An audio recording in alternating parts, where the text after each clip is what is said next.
በ2015 ላይ ወደ አረብ ሀገር ሲሄድ የእግዚአብሔርን ሰው ጸልይልኝ እንደዚህ ወደ አረብ ሀገር ሊሄድ ነው ብዬ ጸልዮልኝ ነበር። ከዛ ከጸለየልኝ በኋላ የእግዚአብሔር ሰው ዘይት ጸልየ ስጠኝ አልኩት። ያንን ዘይት ጸልዮ ሰጠኝ የእግዚአብሔር ሰው። ከዛ ያን ዘይት ይዤ ሄድኩኝ። እኔ በሄድኩበት ቤት አጋጣሚ የጠላት ተጽዕኖ ነበርና የአምልኮ የመንፈስ አምልኮ አለ እዛ እኔ በሄድኩበት ቤት። እንደገና ደግሞ እኔ የሄድኩበት ቤት ሰራተኛ አለች። መጀመሪያ ከኔ በፊት የመጣች ሰራተኛ ነበረች። እሷ ደግሞ በጌታ አይደለችም፣ ሙስሊም ናት። እሷም ደግሞ በተጽዕኖ ስራ ውስጥ ነው ያለችው።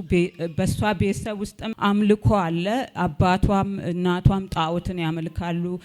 እዛ እኔ በሄድኩበት ቤት ውስጥም ደግሞ ጣዖትን ያመልካሉ። ከዛ እሷም በዛ እስራት ውስጥ ነበር ያለችው። ልክ እኔ ከሄድኩኝ በኋላ መንፈሱ በጣም ውጊያ ፈጠረብኝና ከዛ በጣም ተዋጋኝ እና በመጨረሻ ላይ ያንን ዘይትን ይዤ መጸለይ ጀመርኩኝ። እሷ ደግሞ እንትን ትላለች፣ ቁርአን ነው የምታነበው፣ ትሰግዳለች። እኔ ደግሞ ጸልያለሁ። እሷ በጣም ትቃወማለች። በዛ መሀል ደግሞ በቃ እኔ የእግዚአብሔርን ቃል ከፍቼ አነባለሁ። እንደገና ደግሞ ዩቲዩብ ላይ እሰማለሁ። ያን ስሰማ በጣም ትጨናነቅ ነበረ። መኝታ ክፍላችን አንድ ላይ ነበረ ያለ ነው።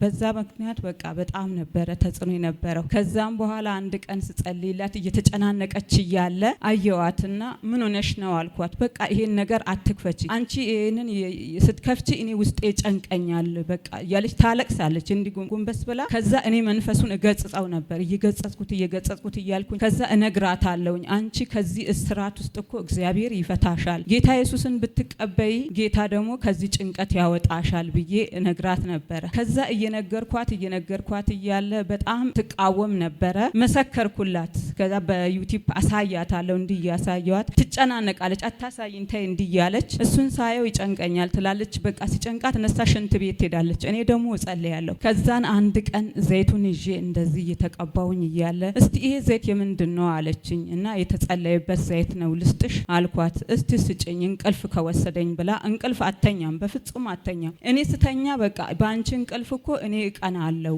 በጣም ያስቀናል እንቅልፍሽ፣ እኔ እኮ ሳልተኛ ነው ማድረው ትላለች። መንፈሱ በጣም ያጨናንቃታል። ከዛም በኋላ ያንን ዘይት ቀባዋትና አንድ ቀን ጸለይኩላት። ዘይቱን ይዤ እንዲህ ግንባሯ ላይ አድርጌ ጸልይላት። መንፈሱ በቃ መናዘዝ ጀመረ። ተንቀጠቀጠች፣ በጣም ጮኸች። ከዛም በኋላ እኔም ደግሞ ገጸጽኩት መንፈሱን። ከዛ ያ መንፈስ ጮሆ ወጣ።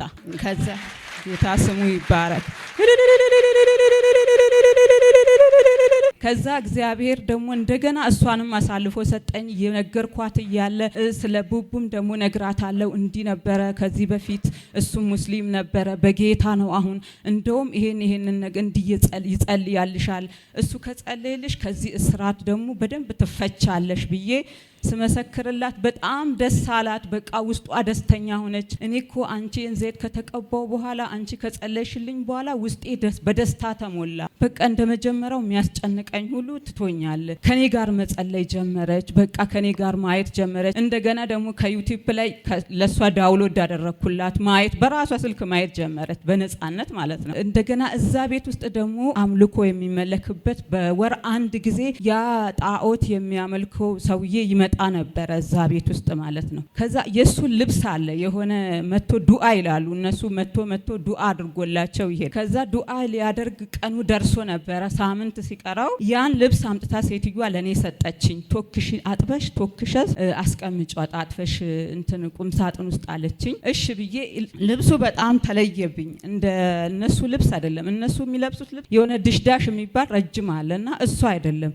የሆነ በዚህ በኩል በቃ የተለያየ ልብስ ቅርጾች አሉት ልብሱ ላይ። ከዛም በኋላ እንደዚህ መጥቶ የሆነ ዱአ የሚያደርግ ሰው አለ፣ በወር አንድ ጊዜ ይመጣል እዚህ ቤት አለች። በቃ እኔ ደግሞ ከእግዚአብሔር ጋር ተወራረድኩ። ይሄ መንፈስማ እዚህ ቤት መጥቶ በፍጹም ዱአ አያደርግም በኢየሱስ ክርስቶስ ስም አልኩኝና ከዛም በኋላ ያንን ልብሱን እሺ ብዬ ተቀብዬ አጥቤ ከነገረችኝ በኋላ ኢየሱስ ስምማ እዚህ መጣ አንተ ዱአ አታደርግም፣ አይሆንም፣ ያንተን ስራ አፈርሳለሁ አልኩና ልክ ልብሱን ቶክሼ አጥቤ ከጨረስኩ በኋላ ያን ዘይት አምጥቼ ውስጡን እንዲገልብጬ ቀባውት። እግዚአብሔር ይመስገን። ከዛ ቀባው ጥምጣምም ነበረው። ጥምጣሙን ሁሉንም ቀባባውኝና ጣጥፌ ጽድት አድርጌ ሰጠዋት ለሴትዮዋ። ከዛም ሳምንት ነው የቀረው ሊመጣ። በኢየሱስ ስም አትመጣም ይዣለው፣ ይሄው የቢቦ አምላክ ትሰራለህ፣ አንተ ሰርተህ አይቻለሁ፣ አሁንም ደግሞ ትሰራለህ አልኩና ተወራርጄ ከእግዚአብሔር ጋር በቃ እየጠበቅኩ እያለ ነውጥ ሆነ ቤት ውስጥ። ቀድሚያ ሴትዮዋ ተናወጠች ቤት ውስጥ። ሴትዮዋ ታመመች። ከዛም በኋላ ተረበሸች። መጀመሪያ ከምትሆነው ባህሪዋ ተቀየረች። ከዛ ተቀየረችና ከዛም በኋላ ሰውየው እዛ መጣለው ያለው ቀና ሲደርስ ባንቺ ቤት ውስጥ አልመጣም፣ ባንቺ ቤት ውስጥ ለኔ ዱዓ የሚያደርግ ሰው አለ፣ ስለዚህ አልመጣም አለ። ከዛ አንቺ ቤት ውስጥ ዱዓ ለሚያደርግልኝ ሰው ስላለ እኔ አልመጣም ማለት። እሷ አልመጣም ሲል እሷ ደግሞ በጣም ተናወጠች። ምንድነው እዚህ ቤት ውስጥ ያለው? አንቺ ከመጣሽ ወዲህ ጀምሮ ይሄ ቤት ትክክል አይደለም ማለች። ከኔ ጋር ያለውን ገና ታያለሽ እያልኩ እኔ ደግሞ በውስጤ እጸልያለሁ። ከዛን እያለ ቀረ፣ ሰውየው ሳይመጣ ቀረ። ቤቱ ተረበሸ። እሷ ታመመች፣ እሱ ደግሞ እዛ ታመመ። ያ መንፈስ የተዋጋኝ ነበርና አልተመቸኝም። ቤቱ በጣም የእግዚአብሔር ሰው ጋር ደወልኩኝ። ከዛ ደውዬ የእግዚአብሔር ሰው እንደዚህ ያለውበት ቦታ አልተመቸኝም ብዬ ነገርኩት። ከዛን በኋላ እሱ እንዲህ አለኝ፣ አንቺ በ15 ቀን ውስጥ እግዚአብሔር አዲስ ነገር ያደርግልሻል፣ እነዛን ዱዳ ህዝብ እግዚአብሔር ላንቺ አሳልፎ ይሰጥሻል አለኝ። ከዛን እንደዛ ብሎ ቃል አወጣልኝ። 15 ቀኗን ጠበቅኩ። ከዛ ቤት ወጣው፣ ቀጥታ ወደ ቢሮ ሄድ። ቢሮ ከሄድኩኝ በኋላ እግዚአብሔር እውነትም ዱዳ የሆኑትን ህዝብ ምንም ነገር ማይጨቃጨቁትን 2 አመት ኮንትራቴን ጨርሼ ከዛ ቤት እስከምወጣ ድረስ አንድ ነገር ሳይናገሩኝ ምንም ሳይሉኝ እግዚአብሔር አሳልፎ ሰጥቶኝ 2 አመት ኮንትራቴን ጨርሼ በሰላም መጥቻለሁ። ክብር ይስጡት።